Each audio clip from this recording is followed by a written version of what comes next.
the Anointed. Aloy, was there something more? Tirsa, I want to know Rost's story. Why he was made an outcast. He never told me. Said he took an oath of silence. What did he do? Oh. Yes, that. What crime did he commit? I will tell you if you wish. But it is a long story. Are you sure you want to hear it now? Of course I want to hear it. Tell me. Rost never committed any crime. He was an outcast by choice. What? What do you mean? Many years ago, before the derangement, before the Red Raids, a band of murderous outlanders, 12 in number, struck without warning. At Mother's Vigil, they took hostages, and then pressed on, headed for Devil's Thirst. Mother's Vigil? Where's that? You would know it as the Forsaken Village, near the Karja border. But at the time, many families lived there. Rost's was one of them. His mate was killed fighting the Outlanders, and his daughter was among those taken hostage. His daughter? What was her name? Alana. She was just 6 years old. Nora Braves couldn't stop 12 Outlanders? Or rescue the hostages? It was quite impossible. We outnumbered them, but every time a Brave came within bowshot, the Outlanders killed a hostage. What did they come here to do? That was never discovered. We couldn't track closely enough to observe them. We know they camped beyond Devil's Thirst for 2 days. There were reports of strange noises. And then, as suddenly as they came, the Outlanders made their way back to the border and disappeared. What happened to Rost's daughter? She was killed? Rost was one of the Braves who tracked the Outlanders, keeping his distance. There were 6 hostages still alive when they reached the border. Alana among them. Rather than release them, the Outlanders slit their throats and left the corpses just across the border, mocking us. Why? Cruelty. They knew the faithful Nora would not leave the sacred land to collect the bodies, let alone pursue them. They thought themselves safe from our vengeance.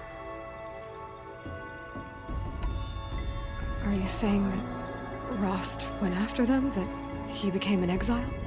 No. Rost was beside himself with grief, but even so, he would never have broken taboo. Then what did he do? He called upon the most terrible and secret rite of the Nora tribe. He begged to be made a Death Seeker. A Death Seeker? What is that?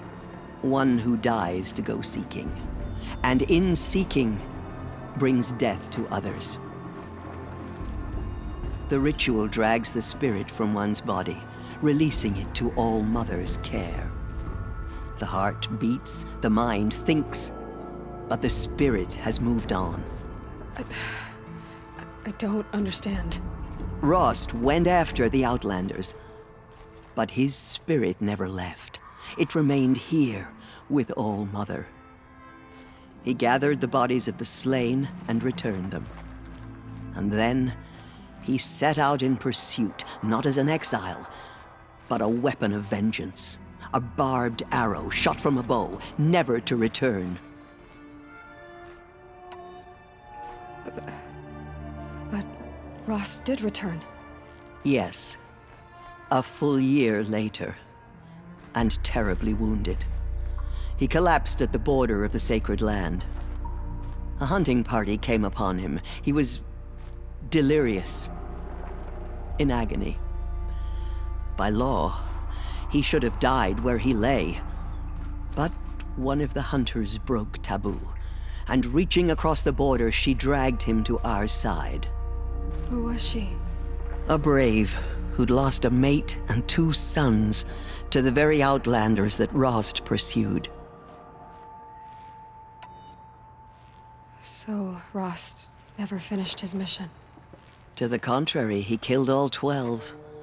Tracked them to disparate places the world over, he said. Meridian, Ban-Ur, the Claim, Utaru Land, further even, into the Forbidden West. The last he killed nearly got the best of him. Wounded, he stumbled and crawled back to us, hoping to die as close to the sacred land as he could. He never expected nor asked to be dragged across the border and nursed back to health. That was done to him, leaving us, the matriarchs, in a difficult position. Why couldn't you just welcome him back? Rost had been made a Death Seeker, Aloy. He no longer had any place among the tribe. By law, he should have been driven back out. But we couldn't bring ourselves to do that, so we offered a compromise. You made him an outcast. Yes. We offered to do so on the condition he never speak to anyone of this exception. After all he did, all he suffered, to be declared an outcast was his reward. Rost was overjoyed. He never expected to live another day in the sacred land, let alone the embrace, so close to the goddess. He resolved to spend the rest of his days in solitude, and was happy to do so. But then you found me, and gave me to him. Yes. Another compromise. The matriarchs feared you, and would not let you be raised by the tribe. And so we turned to Rost. I knew that he would take care of you, bring you up, teach you to worship All-Mother and respect the ways of the tribe. He certainly tried anyway. You took a man who'd lost his daughter and made him raise an infant girl? Doesn't that strike you as callous? I'm inclined to think the course of events has shown the wisdom of our choice.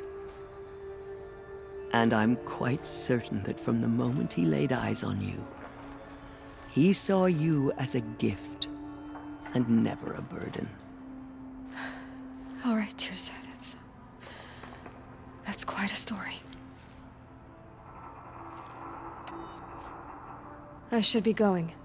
May the goddess protect. She went into All-Mother Mountain and was anointed by the goddess